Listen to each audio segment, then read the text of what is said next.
Okay, so I have gone all the way around on this one side, on the lower bow to the top here. And it is pretty good. I still need to take a file, sandpaper, square that all up, make sure it's good and clean. But I want to show you this part right here before I do that. So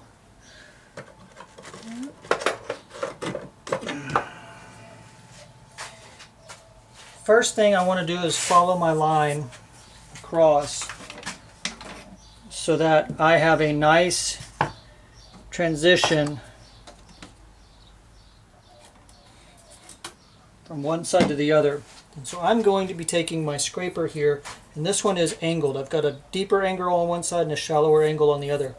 I'm going to take that shallower angle and I'm going to try to just set this as close as I can to center on the guitar top.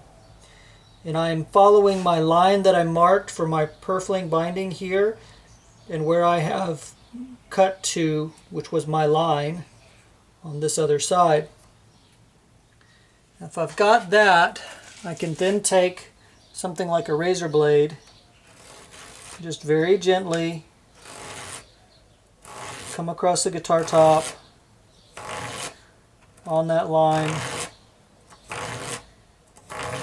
This is not something that has to be absolutely perfect, because what we're going to do is we're going to remove a little of this material, not all of it, just so that we can get the edge of our binding to sit neatly right here behind the neck.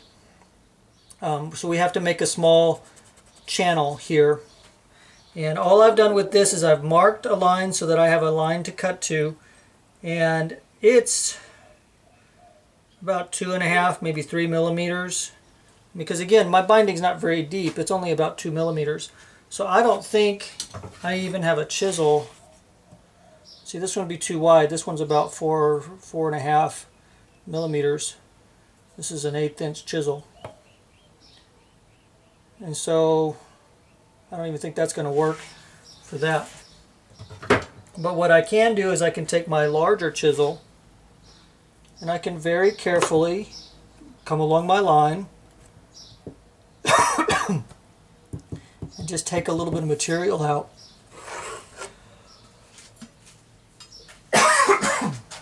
I can also take, for example, a crosscut saw with a little bit of a wide kerf and just take a little bit of that material out right to my line, which this will work. And I don't need to go very deep, because again, my binding's not very deep, it's only a few millimeters, right? So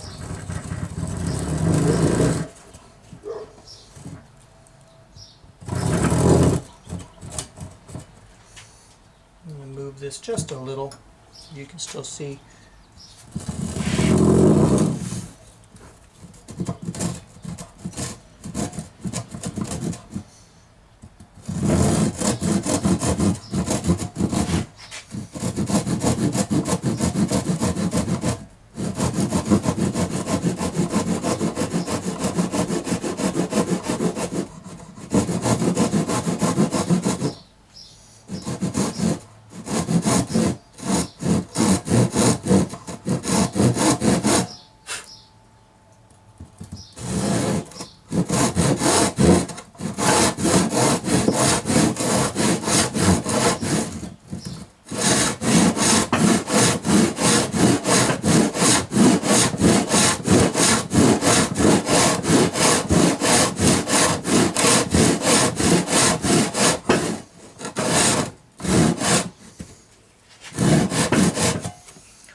Be careful not to go too deep. We don't want to cut through the thing. We're just putting in a channel here. And I may need to remove a little bit of this more material in order to get my binding to sit in there where I need it to, so you can see a little bit closer. All I've done is come across right here, and I've tried to come just to my line here and just to my line here. Okay, that's all I need to do. That's going to be the body joint with the neck, and so we do need to make sure that the binding goes all the way behind that, because you don't want the edge of the binding to show. So that's where we're going to start that particular thing. And again, like I said, I may need to remove a little bit more here, and what I can do is with this chisel, I can just work in a little edge and just remove that little excess piece that's just sitting in there. And if I flip my guitar over, very carefully, I should be able to knock that piece out.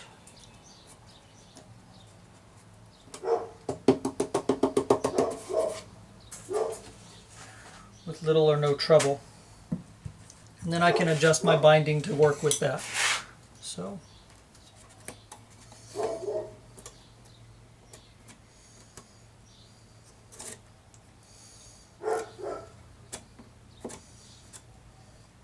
Because if I need to taper my binding at the end, that's fine. File that down, that'll work. But I can make sure my line comes in and my binding fits inside that channel and comes behind the neck portion right here. So, oh, one more thing before I flip on to the next portion. I'm going to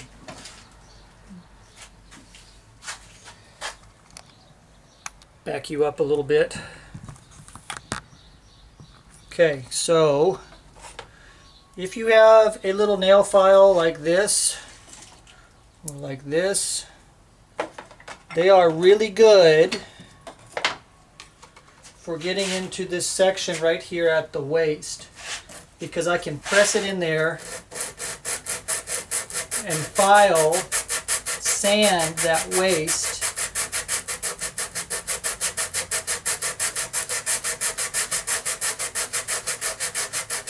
So that material is flush.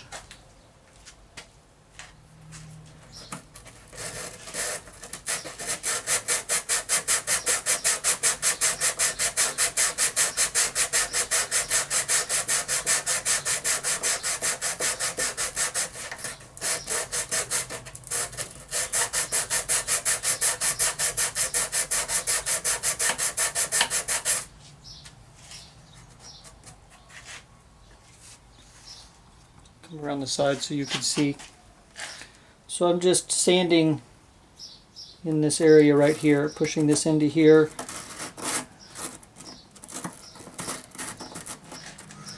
And you just set it in your groove, sand it in your groove. It's much easier with two hands. And I'm still proud because you see I'm collecting sawdust right here, which means that this is the dark wood is still a little proud of the top. So we'll work on that. But basically you're going to take your file and file all the way around to make sure that it is all even and smooth, follows your line, nice and round sections, no taper. You want that groove in there to meet at 90 degrees. You don't want it to be splayed out or splayed in, because that's going to be an issue. Alright, so a couple of techniques you might want to know. I've got a couple of files and a chisel here. This file is a bit rough, but it works. You just kind of set it in there and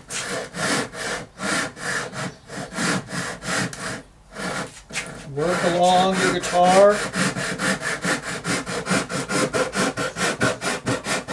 Trying to keep everything flush. The finer file works the same way.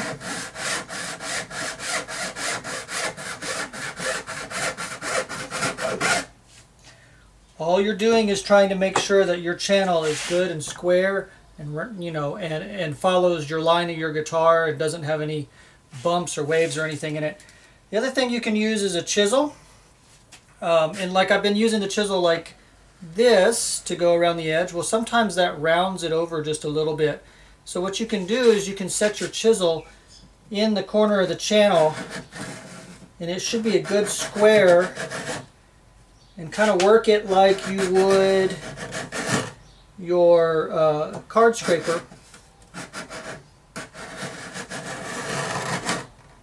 And keep going until your channel is good and square, because if you have a slope here, you'll never get the binding down to your top or back edge, and then you're always going to have a gap, and that's an issue. You don't want any gaps. If you have a gap, you'll have a real nice guitar with looks really ugly. So ask me how I know.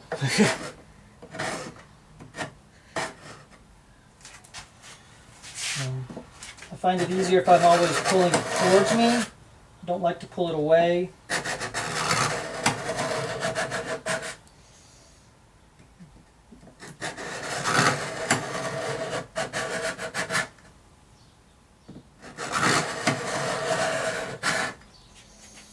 Do you see the technique there? You can see immediately that it's already getting much, much squarer. So I will finish out doing this all the way around the guitar. Or I will finish up the top side and then do the binding and then flip over and do the back. But one or the other. Alright, this next part might be a little bit difficult to see, but I've seen some other videos where they do this very well. Now, basically when you get your binding channel the way you think you want it, keep working at it and keep going until you are absolutely positive. I've got a piece of my binding right here. I've already been placing it on here and making sure it fits. I have made a mark here where it needs to line up for my waist. I have also marked up here, and I have notched it so that it will fit where it needs to go here. And I've also marked and then cut just outside of my line here, so it goes just past my center line, and there's my center line there. You can see the seam in the top. Okay, now I've done that, and then all the way around, when I've set it in place, I want to make sure that as I press it, that, let's see, give me the right spot, that this line right here meets all the way to where I need it to meet. And also on this side, that it meets all the way down where I need it to meet. Okay, and I've got to make sure that that's pretty much perfect everywhere I go, because if I don't, there's going to be a gap, and we don't want gaps. Remember, the less gaps, the better. We can fix a really small gap, but a big gap is a no-no. If you might have to redo the entire binding, and we want to not do that if possible. Remember, you can make a great guitar and have a bad binding job, and it's not going to be a great guitar. You take a great guitar to a sucky guitar real quick. So spend some time on the binding. Make sure you've got it right. Absolutely right.